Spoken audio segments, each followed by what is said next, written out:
Hello, everyone, and thank you for joining us today on Pollywine, where we like to take a deep dive into stories pulled from the media and have a fun time while breaking it down.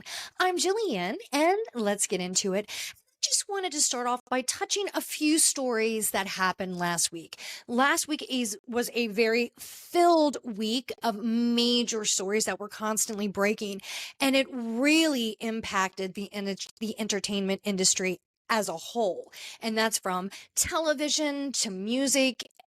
What a huge, huge week.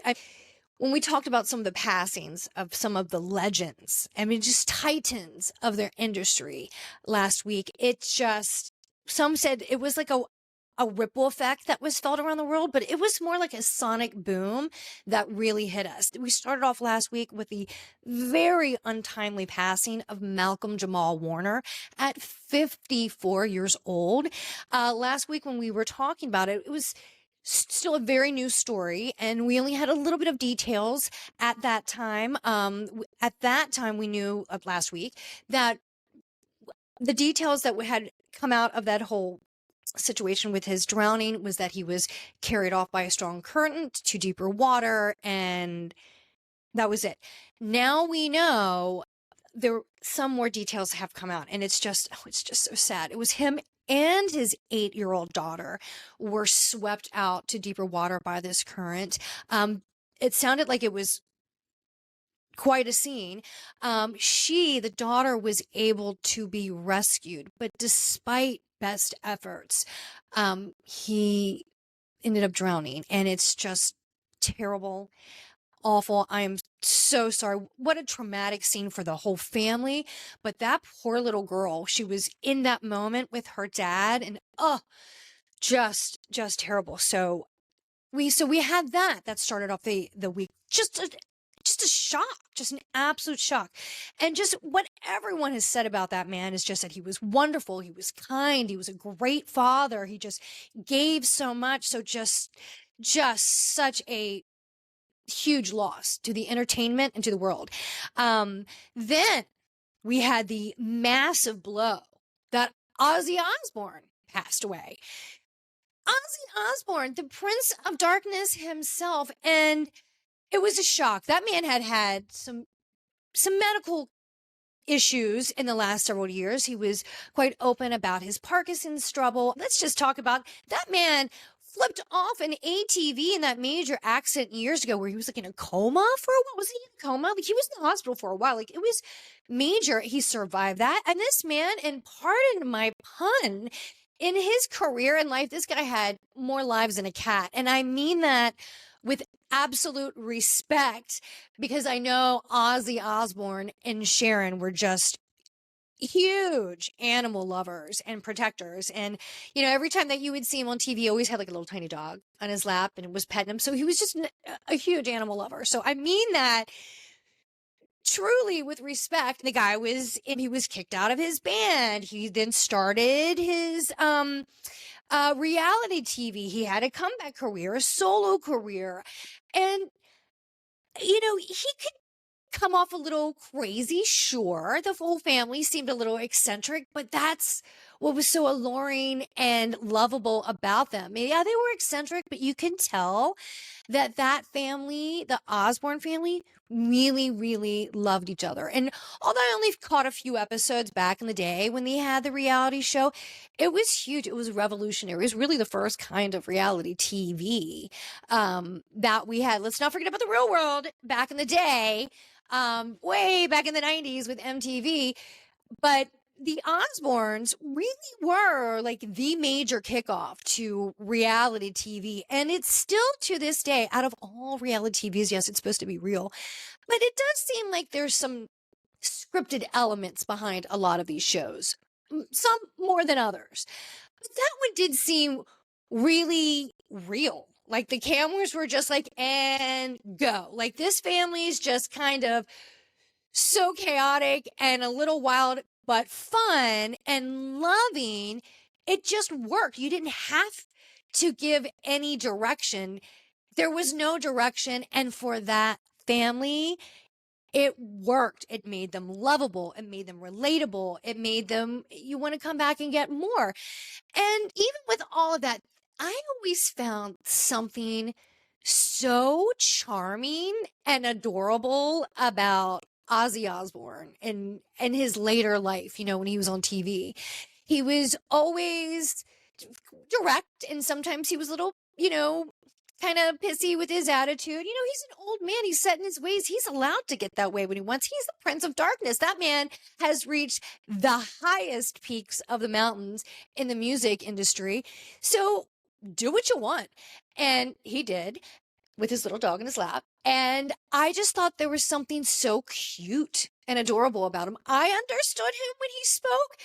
I love that there was always subtitles every time he opened his mouth on TV. But I just thought there was something so adorable and lovable about this man, even though he was a little, little cuckoo at times and that's who he was. And that's what made him so great. And we always wanted more. So, what a loss. What an absolute loss to, again, the entertainment, TV. He was amazing television. He was just incredible in the music industry. So it was a massive, massive loss. Speaking of TV, his son Jack, and wow, what way to see somebody really change the course of their life. Jack Osbourne, he did a lot of shows and mini series, and I want to say it was like Discovery, and I'll double check all this, but it was Discovery, like Travel, Annie, like some of those channels like that. He did a lot of little tiny side shows, but there was one that he did with his dad, Ozzy Osbourne, and what is it called, like Jack and Ozzy's like World Detour, I think it was World Tour Detour, something like that. And I want to say, I think it was on Annie, but it was where Jack and Ozzy Osbourne traveled together across the country and would hit certain parts of the country and study the history and just kind of do a deep dive, if you will, in the history of this town. And Ozzy Osbourne was such a history nut. Like, he loved history. I understand.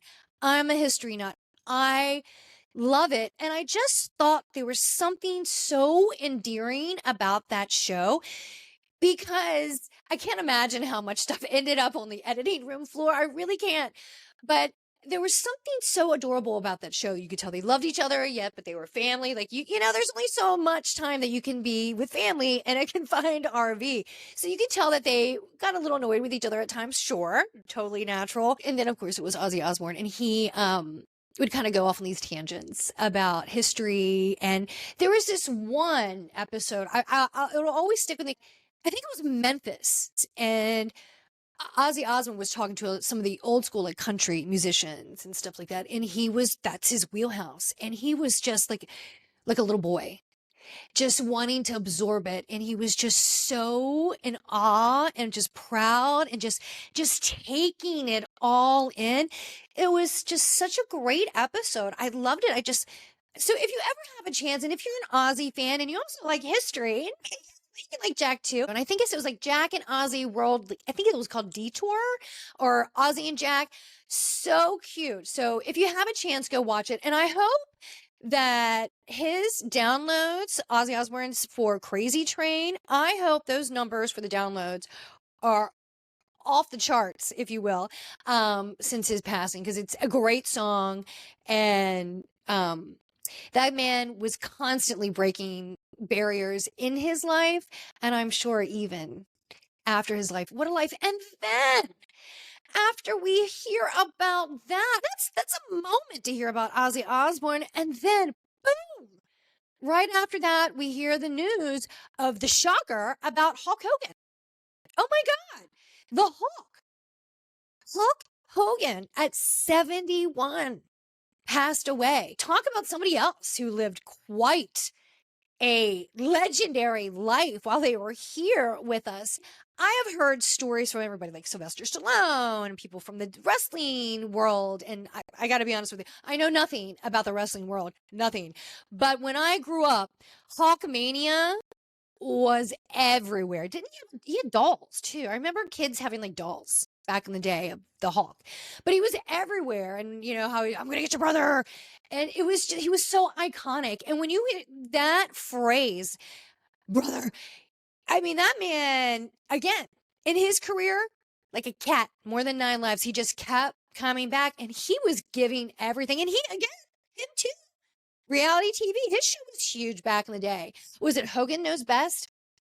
I didn't get to watch that one, but that was huge back in the day too. And then he had that whole Gawker scandal with a lawsuit, won that, came back, and then he was at like the Republican National Convention for Trump tearing off his shirt just months ago.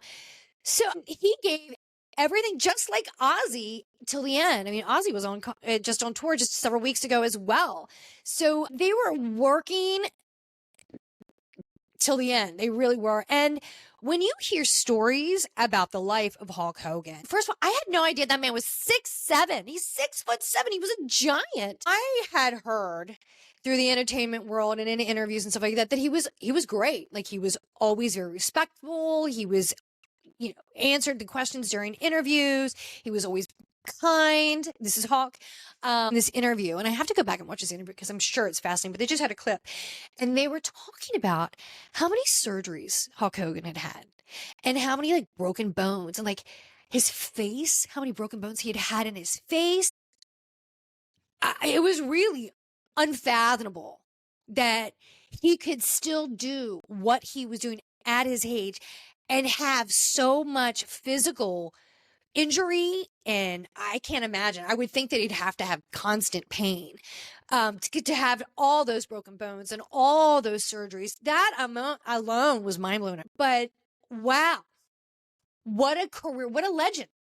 Definitely a legend. So the entertainment as a whole, wrestling, music, television, it was rocked last week. And then, if that wasn't bad enough, which I find that this individual did not get enough attention in the news circuits. And that if you are a musician and if you are a jazz lover, and this lady right here is a former singer and jazz singer, by the way, Chuck Mangione.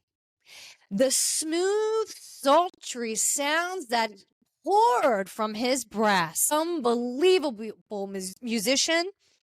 Chuck Mangione passed away at 84. The jazz community was just saddened by this news. Just his sounds were just moving. Absolutely moving. You could just feel it. So I had to just go back and talk a little bit about what a week last week. And not only that, we had a lot happening in politics and just so many other things.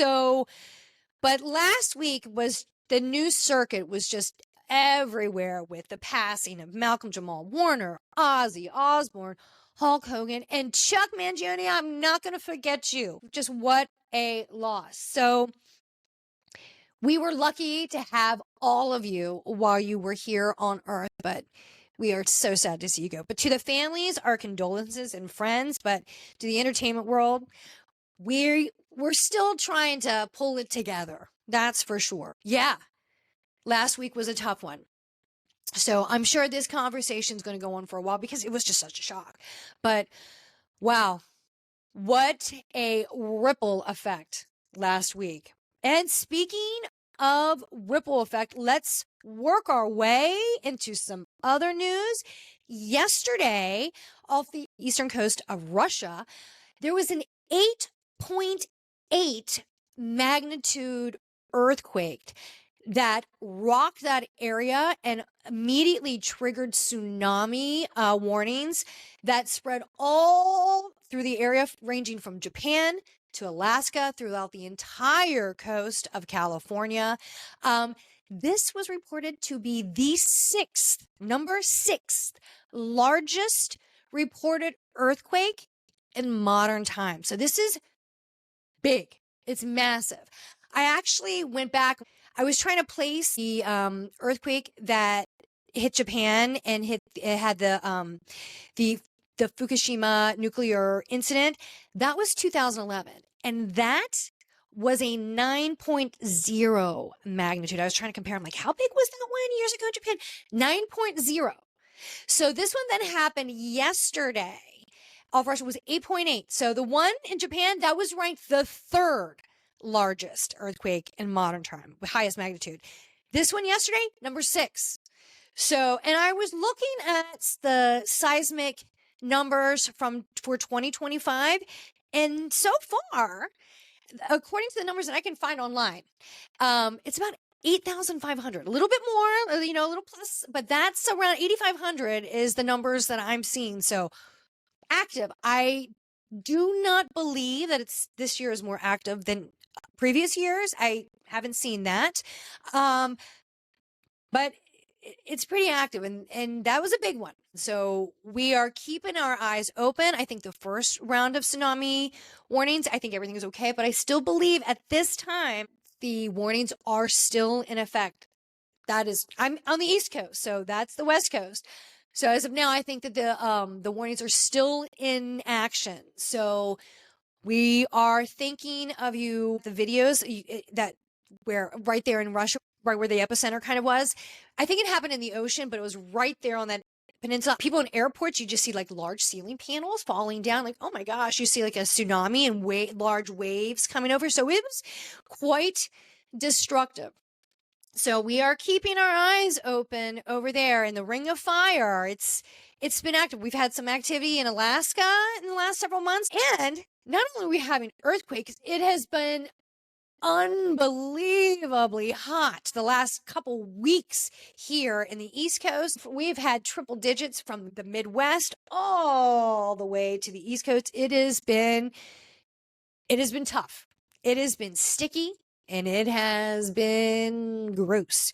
So enjoy your air conditioners, get your fan, but most importantly, stay safe and stay hydrated. Now, not only have we been dealing with hot weathers, earthquakes, stuff happening in the entertainment world, well, let's kind of work our way over into the world of politics. Still, as Trump has gone abroad, he's trying to we're working on trade deals with the EU. That's in the works.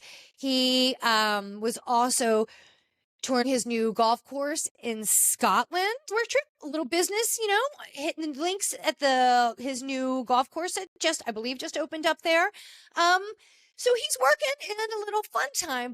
But even with all the work and a little downtime, he still cannot run away from this whole Epstein scandal. And even I'm kind of a little shocked how this just won't go away.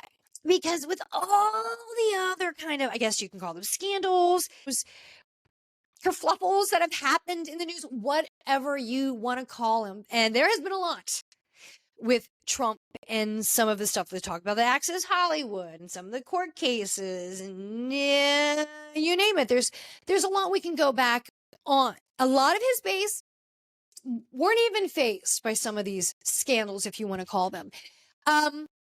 Unfazed. But this is affecting them. They are getting upset. And I even am a little floored how quickly Trump is turning on some of those people that supported him. And they're asking to release these Epstein files. And now you're just kind of shooing it under the rug. It's a little suspicious. And they want more answers. You can't just kind of give them a little bit here and a little bit there. It's like a lure on a fishing line.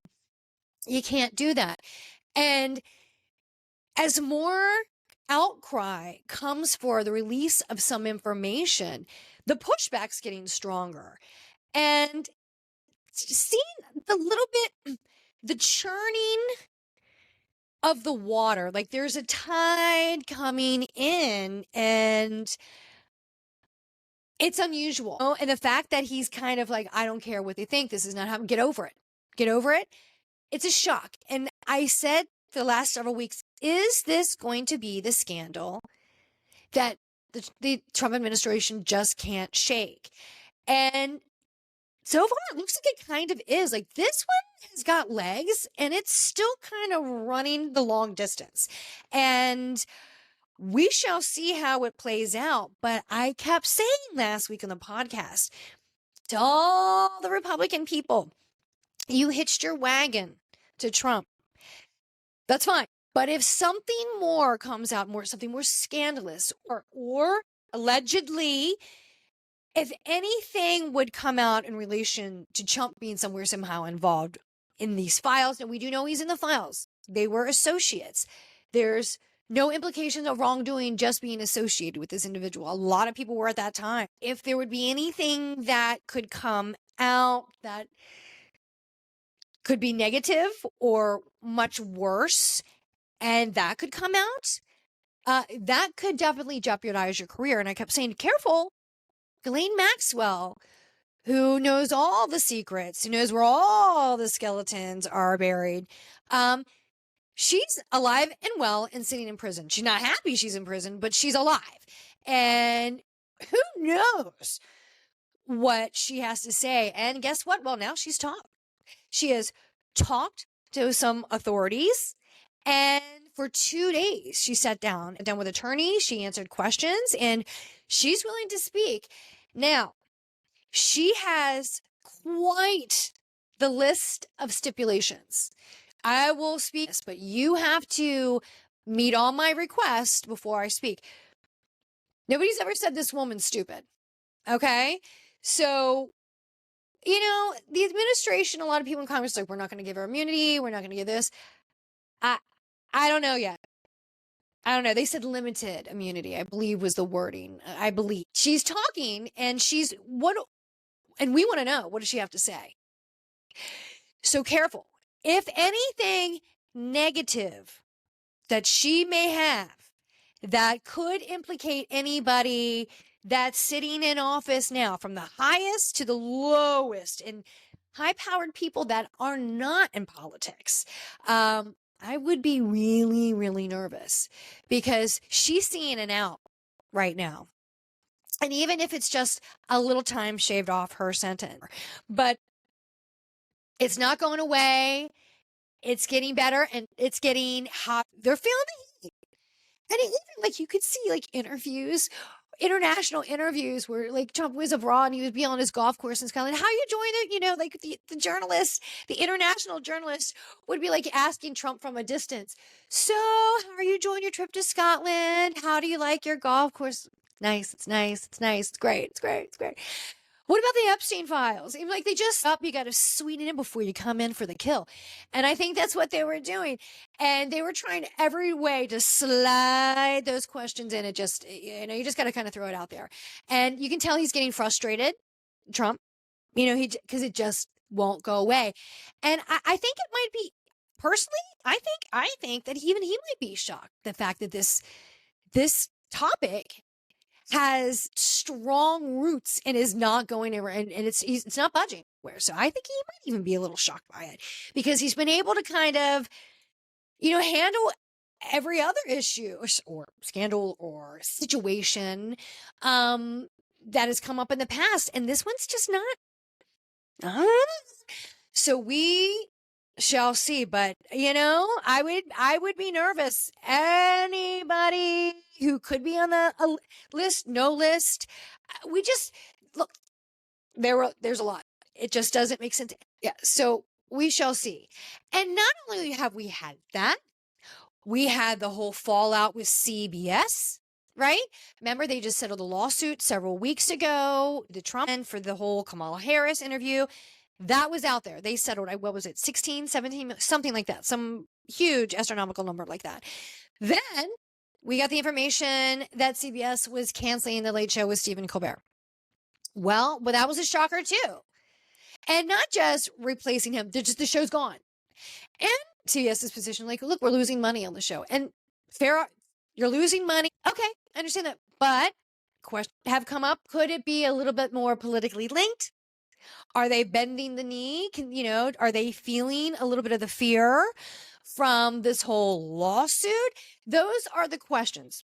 Not saying that happens, but those are the questions circulating out there. And last week, once the announcement came out that Stephen Colbert had a year left, and then his contract was not going to be renewed and the show was done. Definitely a shocker, but in complete camaraderie. You had Jon Stewart and some of his good crew from the entertainment come into the audience and support him and back him up with this whole issue. Could it be politically motivated? Could it not be?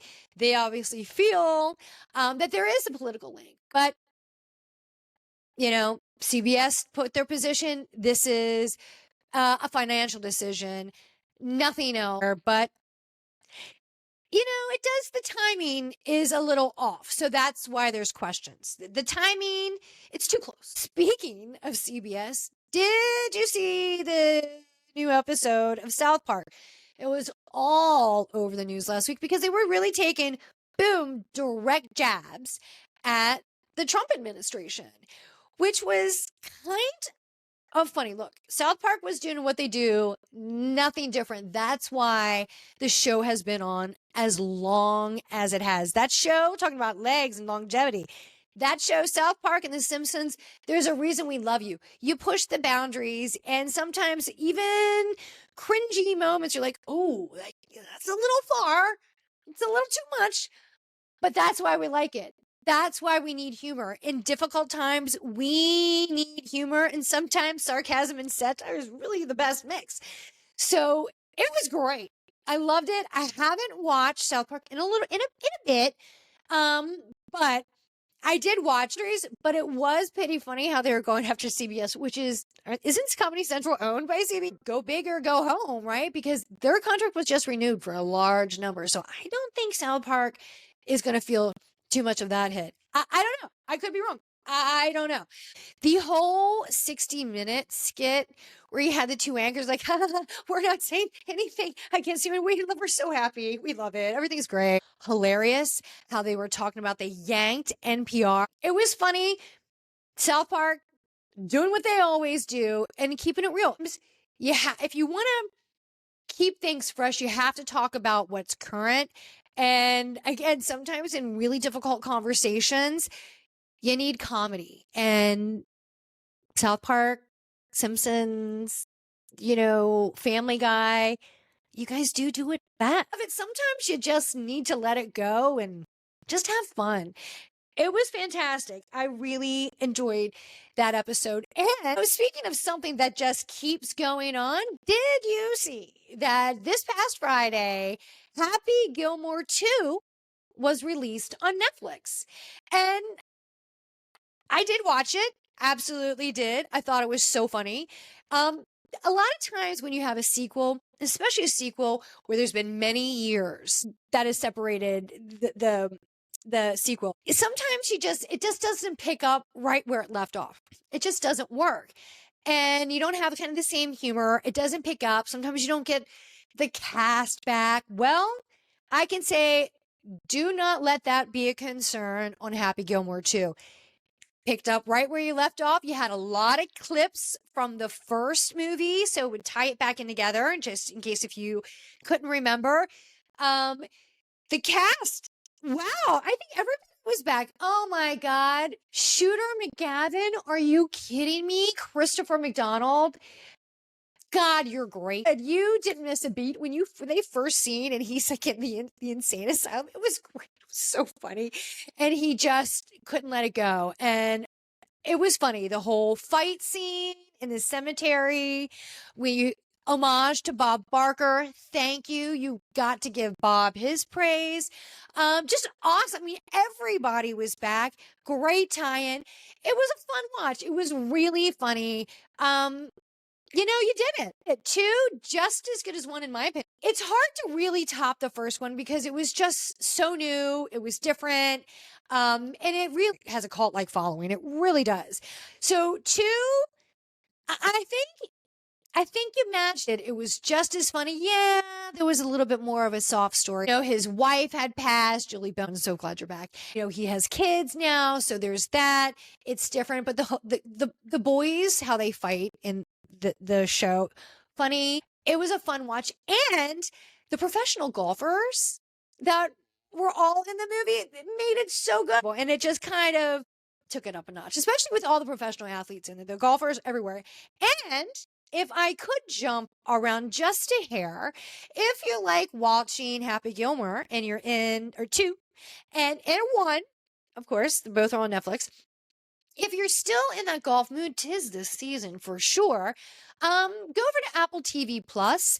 There is a really adorable show about golf, and that is called Sticks, and that is with Owen Wilson.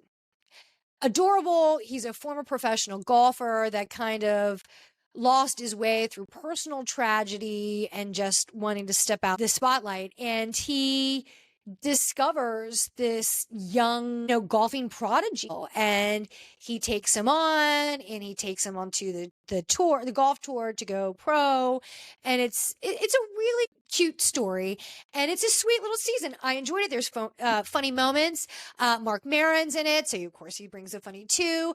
The whole cast was really good. It's Owen Wilson, so there's funny moments for sure. But I stick Apple TV Plus, and ton of professional golfers in that series as well. I mean, every time they're on the golf tour, there's an athlete, there's a professional golfer in it. So it's great. So professional golfers, not only are you working your circuit on the tour, you are working your circuit on TV. And the streaming services on Netflix and on Apple Plus, and that live golf event Netflix had last year, I think they're doing that again soon. That was in Vegas. That looked pretty fun. Golf working its way through the streaming service. And how could we not talk about reality TV? We got to work our way to Bravo. And that is because I've been wanting to talk about Below Deck this season with Captain Kelly. I like Captain Kelly. I still miss Captain Lee. The stud of the sea. Not remember the commercials back in the day. I loved Captain Lee. His isms that he would say cracked me up more than anybody. But I do like Captain Kelly. I do. He's kind of no nonsense. That man works hard, and you can tell he runs a tight ship, if you will accept the pun. But this season, I kind of liked it. I was a little bored with some of the other seasons. Of course, you always have your below the deck love, all right? You've got your yacht love. It happens every season when you are in a confined space for a long period of time. It's people that you would normally not be attracted to, or maybe you never know who you're going to get thrown in on a boat. Sometimes something that you wouldn't be usually attracted to, you may be more attracted to on a boat when you're with them in a confined space for a long period of time. And so you see these boatmances constantly. Oh, this season, boy, Soline, you are adding the French twist that everyone should have in their martini. You are stunning. She's absolutely gorgeous. She's so French, she's lackadaisical and, no worry. That girl is kissing everybody. You want to talk about love triangle? We are way beyond a love triangle. There are more sides than three sides. What is it now? I don't know. A parallelogram? She said an octagon? Maybe. It might be. She is bouncing. First of all, she had Kyle, the Scottish guy. All right. Then she moves to Jess. And now in this last episode, she was kissing Damo. And Damo was already kissing Frasier. Right? So, it's getting a little incestuous. I'm all for both romance. We all love from now and again. But this is getting too complicated. There are some rocky waters about to come, but it has been entertaining. And I was a little shoddy with Frasier in the beginning of this season because I was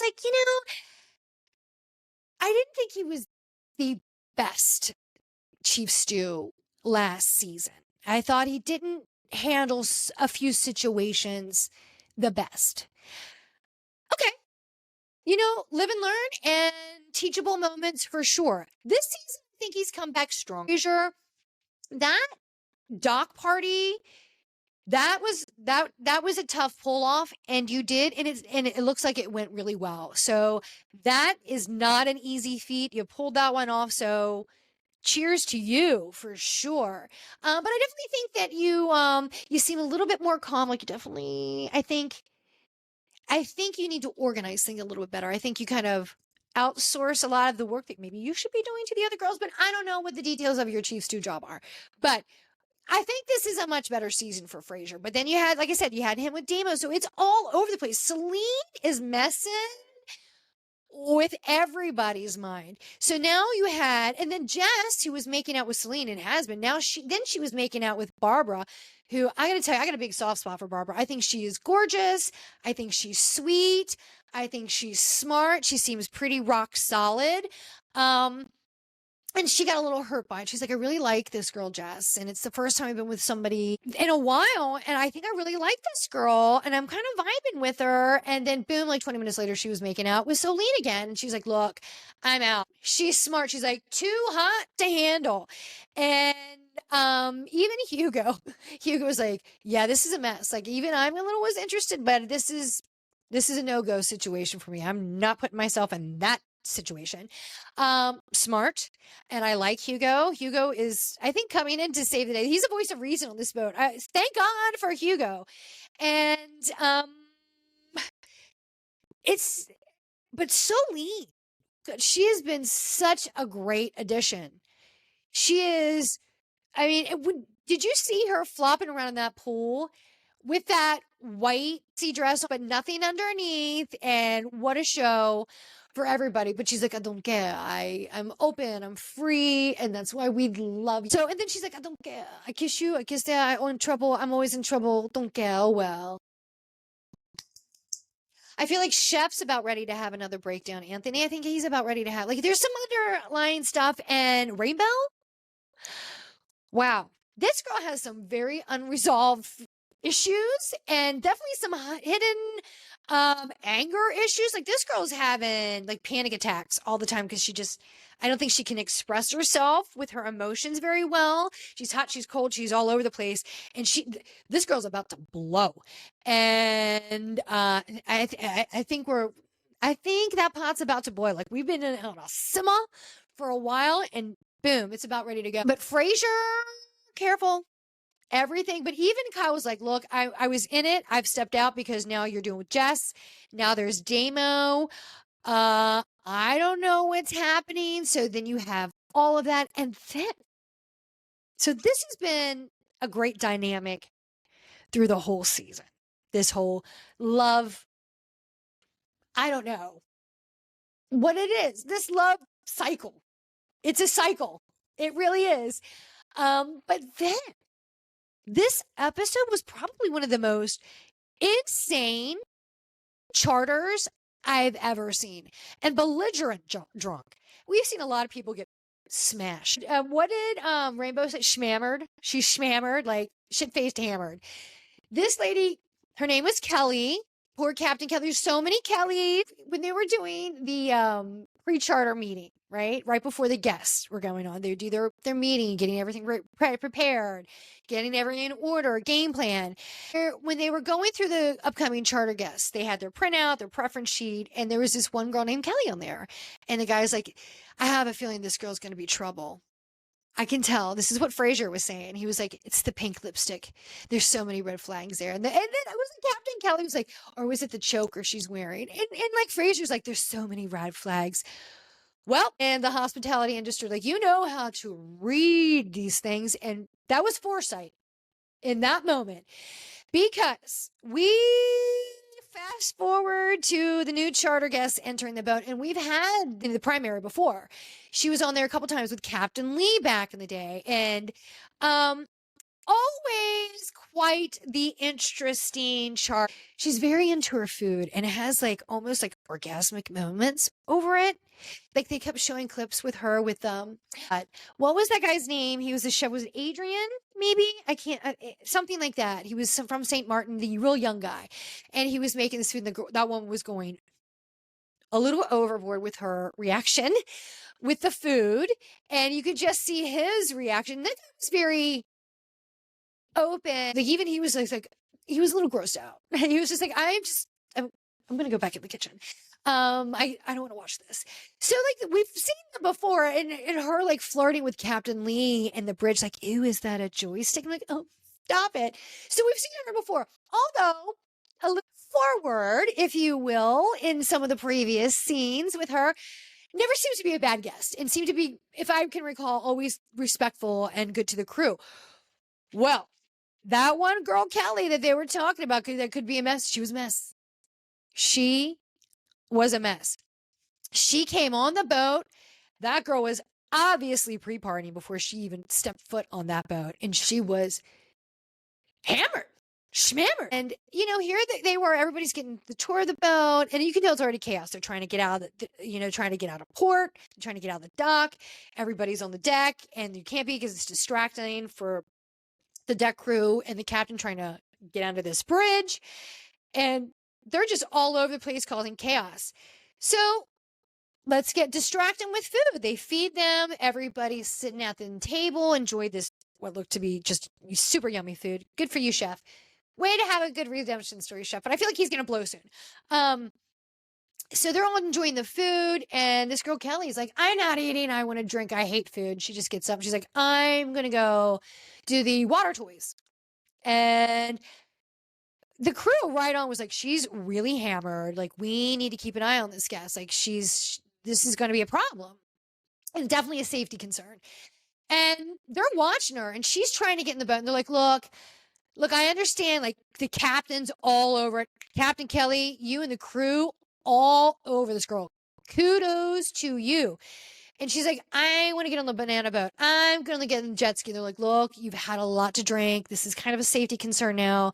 You, you should, anywhere near the water, you should have a life jacket on. And B, you really shouldn't be driving anything under the influence. You've had way too much and this is really not safe. So they're trying to get a life jacket on her. They're like, well, look, I'm afraid she's going to fall in, hurt herself, hit a head, whatever could happen. Like anything can go wrong here. We're water, drunk person, slippery deck, bad scenario. So like, just put a life jacket on. So she's like, no. I lived in Hawaii. I can do it. She's just belligerent drunk. And we've all seen those, but this woman takes the cake. Like, she's crazy. I mean, I was a bartender for many years. I have seen law enforcement get involved with belligerent drunks. This girl might be up there and putting everybody on the boat at danger. Everyone. And they're like, no. No, this is not, don't do this. And she just jumps right in the water. And then poor Jess, who's in a life vest, is like doggy paddling it to her. And like, poor Jess, she could get kicked. This one could take her down. This is definitely an issue. And poor Jess slowly lures her back in. And they're like, you can't get in. You're done. You're cut off. You're done. They get her back on the boat. They're like just trying to get her into a cabin, just get her into a safe thing. This woman starts fighting back, like pushing through. She scratched Captain Kelly. She's throwing pellets. You're disgusting. I do what I want. I hate you. The camera crew, I bet you're like, where do we go in this situation? Because, this has got to be a small space. And this woman's all over. I hate you. She's looking directly in the camera. I hate you. I hate you. I hate all of you, going off on them. And, everybody's trying to restrain her gently. Captain Kelly's like, don't touch her unless she comes at you. And then if it's a safety, we have every right to do so because she's coming at us, and the safety of my crew and the people on this boat takes top priority. And this woman is jeopardizing everything. And who knows what, people do crazy things when they're heavily intoxicated. And they cannot calm this woman down. If anything, it's just escalating. She's getting more mad. She's now threatening them. I have FBI. And it's they're all like, just get in the room. Let's calm her down. The primary's like, can we get her some tea? And Frasier's like, yeah, tea coming right up. And I'm like, tea? I think I need something stronger. I think this woman needs a triple venti. She needs something really loaded, heavy, strong to tame that buzz. And, and then not only that, and this is where Bravo and our reality TV show meets politics. This is where they merge. And she's yelling at everybody, I hate you. I can do what I want. I mean, it's insanity. And then she's like, Democrats, you're all Democrats. And we're like, what? Where did that come from? Why is it got to get political? Why? This is an unprovoked political attack here. It was insane. And then the next scene you see is Captain Kelly calling the port authorities. Like, the guy's response on the deck, the Marine security, was the best. Captain Kelly calls the marina, and he was like, hey, it's the security guy. He answers the phone. He's like, we need to get some cocktail. We have a heavily intoxicated guest that's causing a scene and this and that. And the guy was like, wow, that bad, huh? I mean, I'm sure they have seen some things and dealt with some really intoxicated people. But for the security guy's response to be like, wow, like that bad? Yeah. Okay. Have a boat here in 5-10 minutes. We'll get him out there. No problem. But his response was classic. Wow, that bad? And he's like, yeah, it's that bad. And then to have like the crew, like holding the door to keep that woman into, keep her locked into the cabin was just incredible. It was just so fantastic. And then to see the crew, the guests that were with her, they were like, we didn't want her to come. And like the older guys up in the upper door, like, I'm not going down there. Like, I need to get some stuff down there, but I'm not going down there. I'm not dealing with that kind of crazy. And then there was one epic scene where like everything was just unfolding down below deck and she's fighting with the crew. And then they have this split screen with the other guests that's still sitting at the table enjoying what looked like a lovely meal, going, oh my God, this pineapple sorbet is just amazing. So funny. Cheers to you editing. That was fantastic. So it was insane. And then, so we're just waiting for this. And the other guest, and they're going like, I have been through hurricanes that haven't been as crazy as that Jersey girl. And Captain Kelly was like, yeah. And wow. And then on Watch What Happens Live with Andy Cohen, right afterwards, you had Jess and Hugo on, and they were like, it was so much worse. I can't imagine what ended up on the cutting room floor of that episode. I even went back this morning and watched the Peacock episode. I'm sure there was so much that we probably missed that was a mess. I hope we get to see more some way, somehow.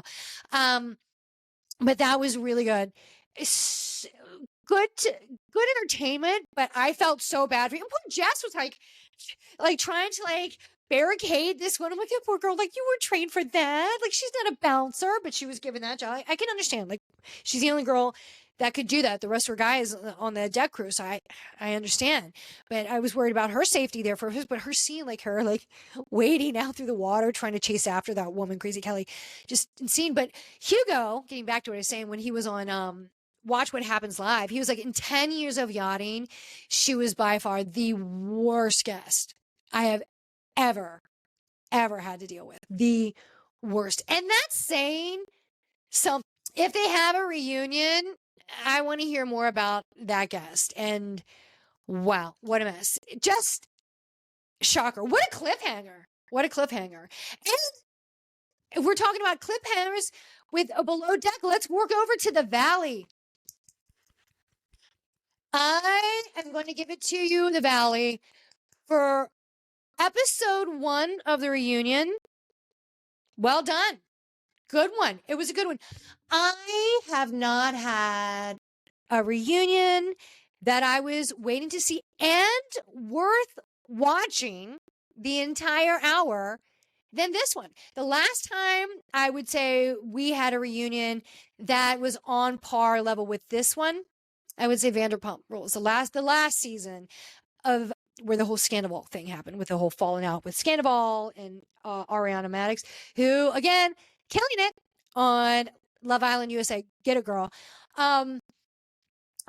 But we have some of our old Vanderpump faves. Crazy Kristen, the voice of reason this season, and I loved that's how Andy started off the reunion. He was like, Kristen, you considered yourself an empath, and who would have thought that this season you were the voice of reason? Yes. The evolution of Crazy Kristen Doty Kristen, I'm proud of you. And now you're going to be a mom. It's like watching a young toddler grow up and grow into something just so wonderful. And Kristen, you came on to the television reality TV world yacht. There's a reason your name was Crazy Kristen. You were let go or put on pause from Vanderpump Rules because it was too much. And wow, you really came back. Kristen 2.0, love you. And you looked gorgeous, pregnant, sitting on that couch in episode 1. Beautiful, beautiful, beautiful. Nia, so did you. The two pregnant ladies on the couch, you looked absolutely gorgeous. Yes, Janice, full transformation. Adderall and Pilates, question. But yes, major transformation there. But there was nothing more epic. Poor Jasmine and Zach didn't get to say much at all this episode. It was watching Michelle and Jesse go at it. That entertaining, and I'm always here for it. Jesse, you keep coming off douchier, and they keep talking about, were you douche before this, before the money? You do seem like you keep getting douchier in just the 2 seasons you've been on the TV in front of us. Like you keep doubling down and getting worse. And when we're getting into like this whole legal breakdown of the divorce. Yeah, maybe you and Jack are made for each other because it was so bad. You came off terrible. Jax, just when you think you have really hit the worst, the bottom of the barrel of disgusting, you just kind of you chisel through that ground and find something much, much lower. It just was disgusting. And Brittany, girl,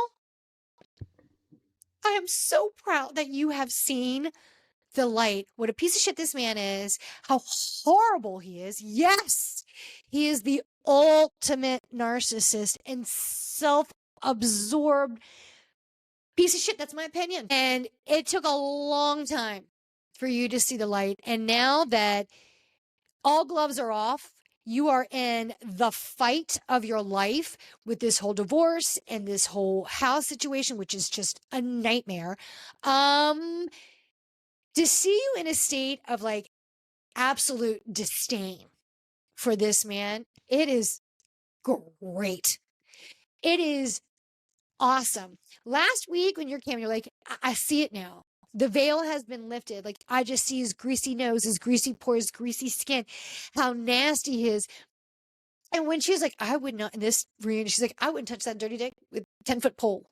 When she said that, I was like, oh, when she was going, oh, and they were getting into, who they've been having, sexual relations with. And when they were getting into that, like, even Andy was like, okay.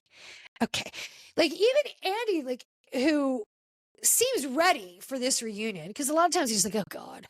And I got to tell you, all 3 episodes of the Atlanta reunion is not worth 3 episodes. And I don't know how you squeaked that one out, but you did. And it fell flat.